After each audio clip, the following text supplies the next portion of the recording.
blood trail. We found one. They were attacked.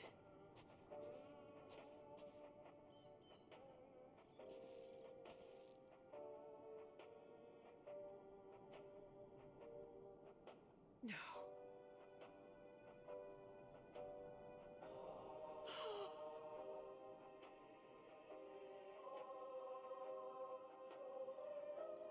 Why? Why wouldn't they?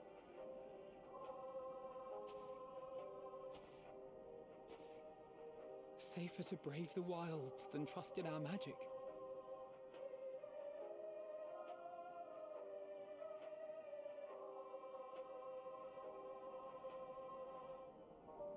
We should have... I should have...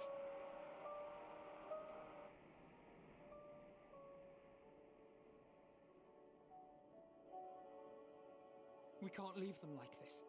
We have to take them home. What if we're only making it worse?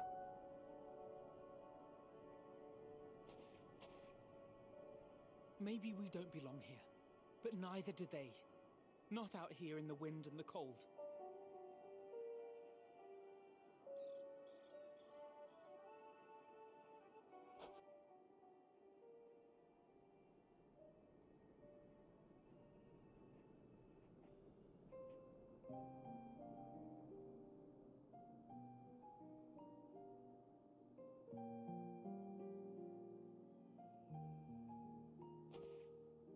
I heard the story about Varus's voice from beyond the grave.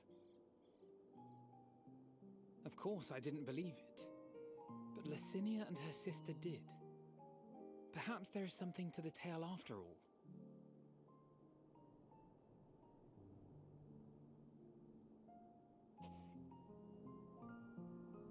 I want to understand, so I'm going to borrow this for a while, if that's all right.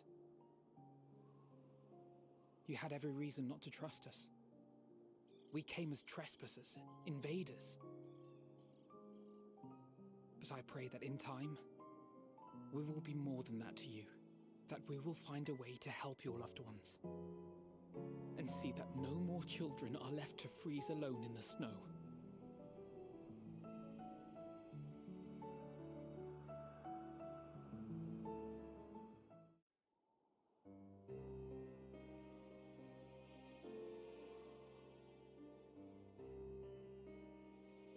Thank you for your report. We shall inform the troops of these developments and instruct them to proceed with the utmost caution should they encounter any survivors. Allow me to go and speak with the ones at the victor's spoils. They may be more willing to listen to a fellow Garlean and accept our offer of assistance. I pray you are right. And though I am loath to burden you any further, should there be an appropriate occasion to speak of Licinia and her sister, please do so.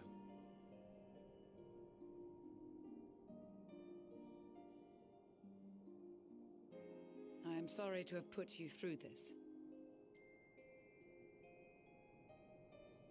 My distress is nothing compared to their suffering. So tell me, what else have we learned?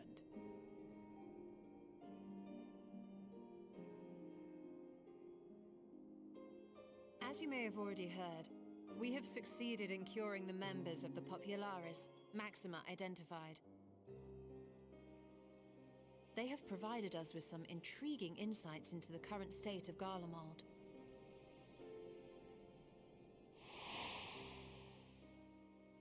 The assassination of Emperor Varus was the catalyst for the civil war. Nerva declared his claim to the throne, and his opponents refused to recognize it. Fighting broke out in the capital, where Nerva's 3rd Legion clashed with the 1st, who remained loyal to Varus even after his death. Of course, even Imperial warmongers would balk at the idea of turning their shining city into a battleground. Like burning down the wood to spite the wasps. Neither side would be so mad.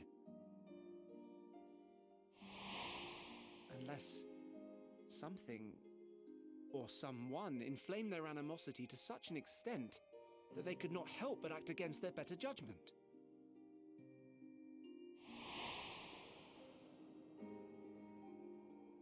It brings to mind events of the Gimlet Dark, does it not? The Emperor's sudden withdrawal from the front lines, specifically.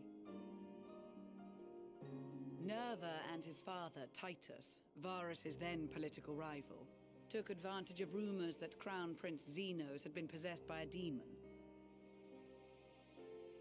Elidibus, what better way to disparage your enemies than with the truth, or a close enough approximation? Indeed.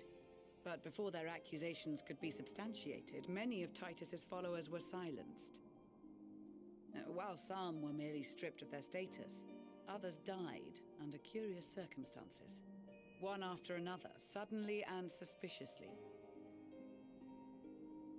Again, Elidibus. Like as not, he had a hand in it. No evidence was found to implicate Varus, certainly. Nevertheless, Titus, Nerva, and the Third Legion would have judged it a brazen attempt by the Emperor to rid himself of his political enemies. And then, in the midst of this growing turmoil, Varus Sosgalvus is murdered.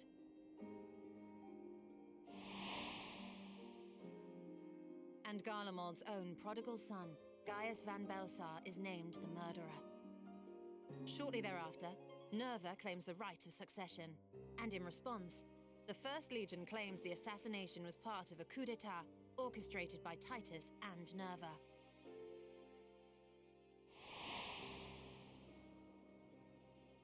So no one is at fault, and everyone else is to blame. I should add that both parties received substantial financial backing, presumably to provide them with the means and encouragement to pursue a swift victory, and that these contributions came from the self-same benefactor. I'd heard House Brutus had been filling the Third Legion's coffers, but the First as well. It would seem so. Though the Populares determined that the First Legion received funds from a variety of organizations, all had connections to House Brutus. So Fandaniel, in the guise of Asahi, was playing both sides against each other the entire time. The information we gained from my friends does not end there. One night, shortly after fighting broke out, the capital was shaken by an immense tremor. From that point onward, they have no memories, no recollection of any events, including our clash on the Magna Glaciers. But when asked about the Imperial Palace and its bizarre transformation, they somehow recall Emperor Varus giving them orders in their dreams. May the Tower of Babel stand as testament to the glory of Garlemald. This sounds awfully familiar. We have something to show you all.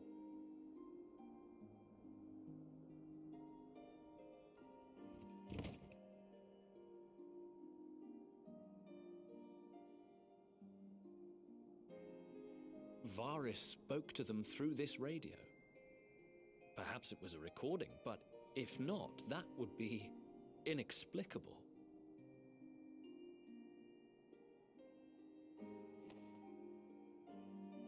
We are of one mind, then.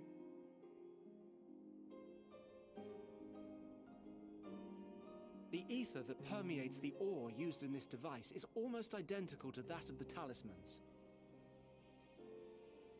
I see it. While it is likely more by coincidence than design, these devices might also ward against a primal's influence.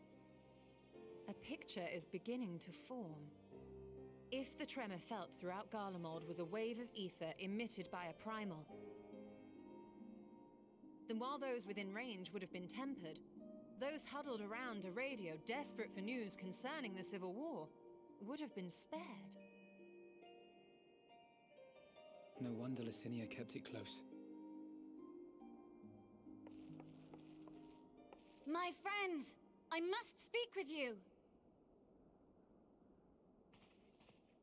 A young man was caught trying to steal our supplies. He is a soldier of the Iron Men, we think, but one who has not been made thrall. Thankfully, Magni restrained him before blood was spilled. The stranger is outside, if you wish to ask him questions. I think we do.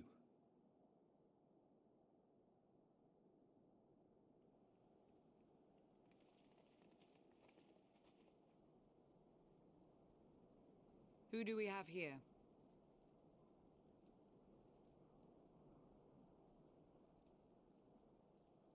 Garleans? Traitors to your homeland! Have you no shame?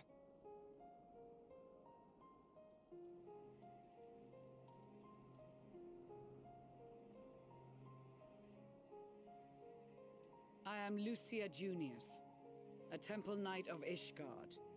And you are? Julius Pier Norbanus.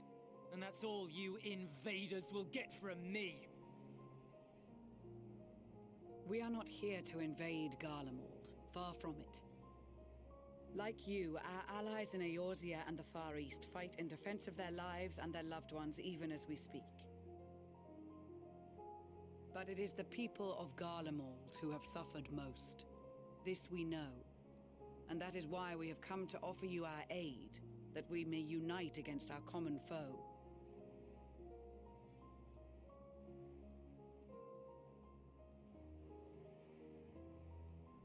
Whether you believe me or not, those are the facts. Now, answer me this. Why would a proud soldier of the Empire be reduced to stealing? The situation must be dire indeed for you to go to such lengths.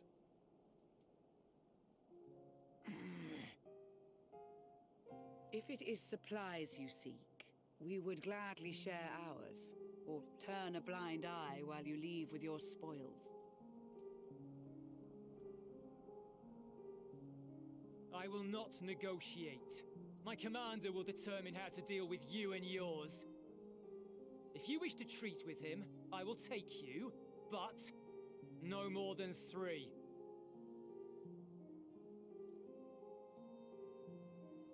I don't much like the sound of that. But if we do accept his proposal, I suggest the 2 of us and...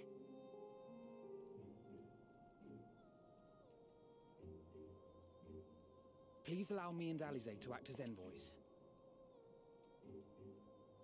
May I ask why? We have seen with our own eyes the hardships the Garleans face. How their futures and lives hang in the balance. It's not the warmest invitation, but it's an opportunity to prove our intentions true. Maybe not a chance to make things right, but a chance to make them better.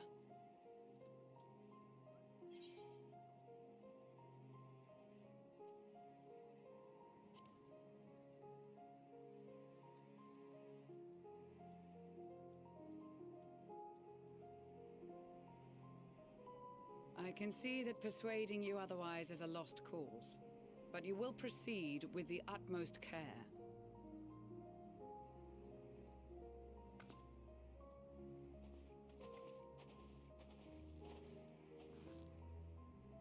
A couple of children and what? A sellsword? Is this an insult?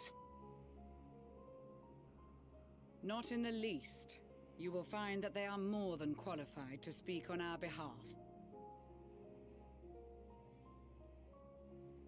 There are many dangers on the road ahead. I will need that back.